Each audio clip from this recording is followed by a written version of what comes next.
So we're picking up on our second video with Cliffy via Skype, one of my old mates from many moons ago, and he's talking to us a bit about his experience with depression and how he's got through it and what a legend he is. And I'll just let you guys know, because we're talking about the negative effects of alcohol, I'm actually drinking it's a kombucha drink. It's not a beer, just so when you see me Skyping, mate, I'm beer and chocolate, that's all it is.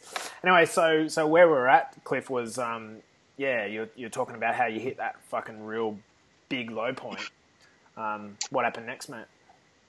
Yeah, mate. So going through Christmas and sort of coming the other side of it, doing my therapy once a week with my therapist and my doctor as well, seeing them. So I was going twice a week and talking to my wife a lot.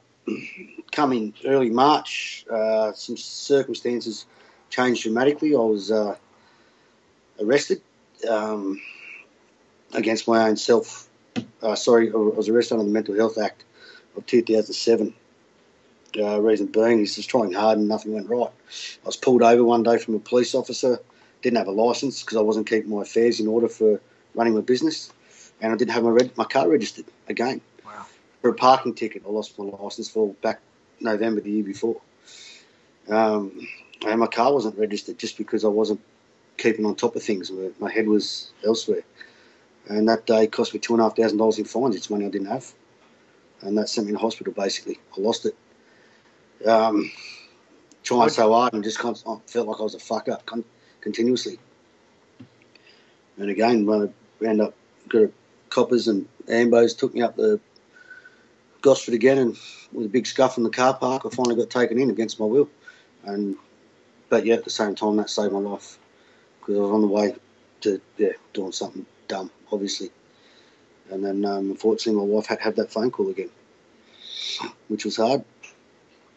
Broke to see her heart broken again, which I promised I wouldn't do. I did it. But, how long after September 12th? 2015, March. That was in March. March last year. Start of March last year. But burning there for a week, we put some things in place to get better, to help, such as the shirt I'm wearing for heavy hitters. They're a mental health group there on Facebook. You can find them. Brent Simpson's a legend. Just follow his lead. So let's, if we can, we'll kind of come back to what you did about it in the back end. So, do you want to talk a bit more about do you think it was depression, or were you diagnosed with depression? I was diagnosed with depression. So depression is so many different things. Depression is not the fact that, oh, fuck, I'm sad or I'm depressed. It's not. It's a chemical imbalance in your brain. It's where your receptors up here in the top part of your head, they just don't connect. They get fused out, and you get so low. So anyone who's taken drugs, anyone's taken cocaine will tell you that, it's a great feeling. But they come down to what it does to your head. What it does, mate, it cooks you. It fries you. It stops you from thinking right. And with the amount I was doing was a fair bit. It was, it fried me. And drinking a lot, doing nothing for yourself hurts. So, did you get like physically? Could you see the signs physically? Did you put on loads of weight? Did you lose weight? Did you? I started putting on a bit of weight, but no, not physically. It was more. I didn't see it, but my wife saw it. My wife saw it that I just wasn't happy. Again, she thought I was having an affair, so it wasn't, which was not the case. So how did you, if you don't mind me asking, how did you deal with that and you don't have to answer it if you don't think it's comfortable, but how did you deal with that when she sort of said that or insinuated? She didn't come out with it. She didn't come out with it until after I went to the doctors, and then it all started making sense to her. Why I was like this, why I was doing all that. So she didn't. That was some of the healing process of us talking about it as well. What was happening. So I've got a number of people in my life, I guess, that feel that they are they suffer depression as a perhaps a genetic predisposition. Do you have any of it in your family that you know of, or no? No, I'm the first. That probably makes it even harder. My relationship with my old man was a bit lost, a bit confused between us. He didn't know how, because the old mentality, mate. Oh, it's suck it up. We've all got problems. Deal with it. Yeah. No, it's not the case. Yeah, we've all got problems, but it's how you deal with it. You know, and it's sort of, don't be a princess, mate. Harden up. Like it don't work. So what was your reaction when your old man or people in your life kind of said that to you, you know, or did they not, you know, harden up? Oh, I didn't actually say it as such.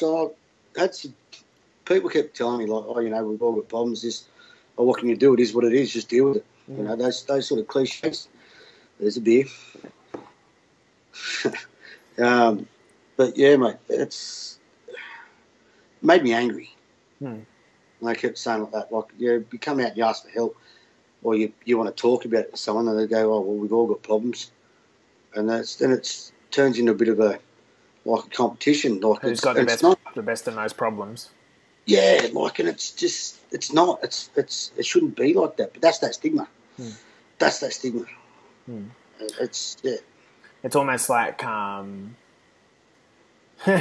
like you've just told your mate you got back from Tenerife, and he told you he's just got back from Tenerife. You know, it's like becomes this fucking exactly. Yeah, you know what? Some people, and mate, I know I've got nothing. What brought it on for me was just my work stress.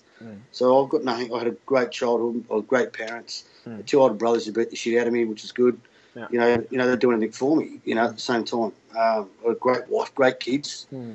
It just worked. This come on myself. I brought it on myself. How? I don't know, but it is my fault. And now I'm doing the right things to move forward. So how would you like looking back, without sort of going back over too much of the same territory, what symptoms do you think you maybe saw in hindsight you can pick up on now that you had an issue to deal with? I guess I'm trying to dig down into this concept of what depression is and what it's about, and when it's time to kind of ask for assistance or help from your mates. It's a hard question. Don't know really. That one, Jase. It's I suppose for me I didn't know. I was lost. I didn't know how to ask for help, because this was my problem. Until actually, again, my mate Nick come out, and he got wind of it that I wasn't doing all right.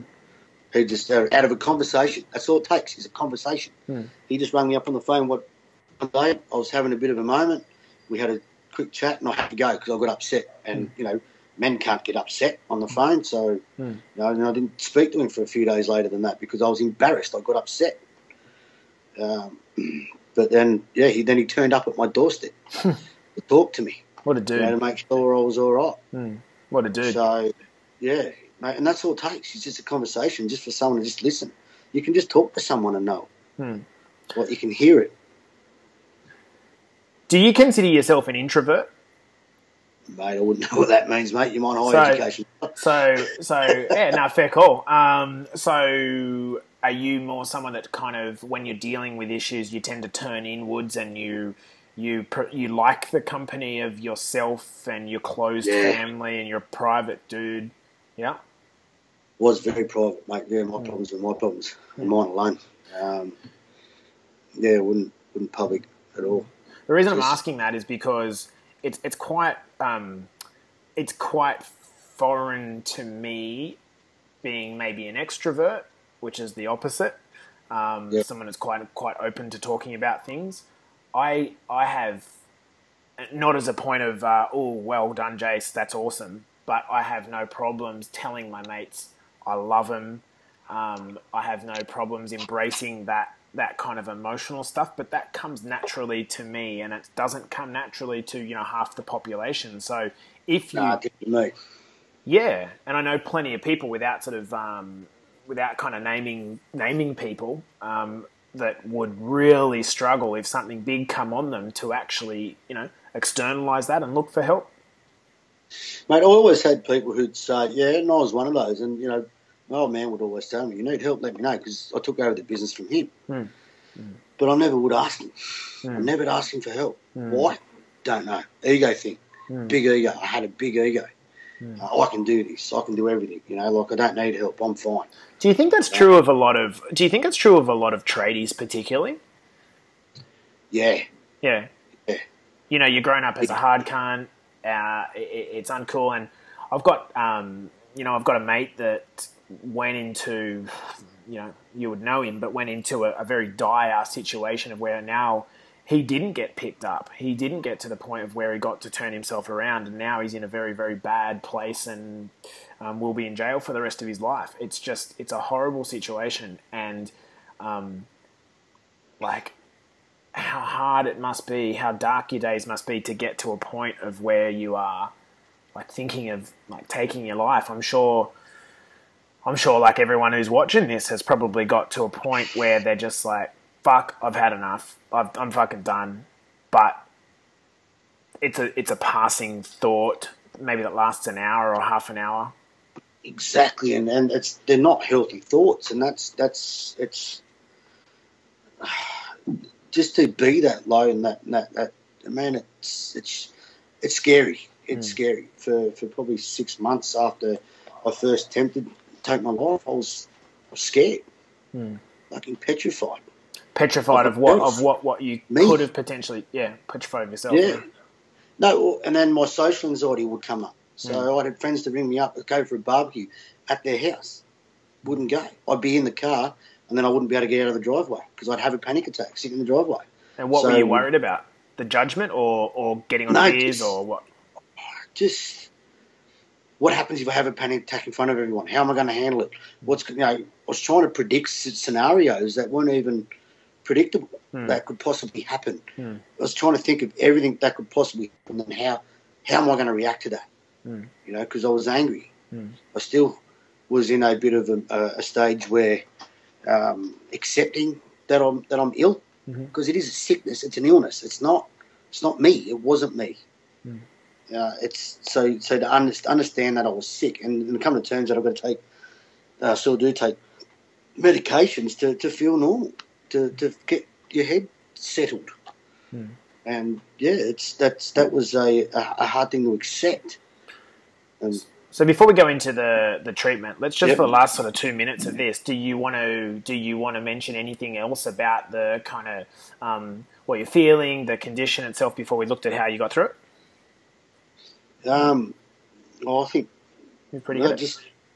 Pretty good. I think. Okay. All right. Cool. Well, let's leave it there, mate. Thanks for that. We'll be back soon.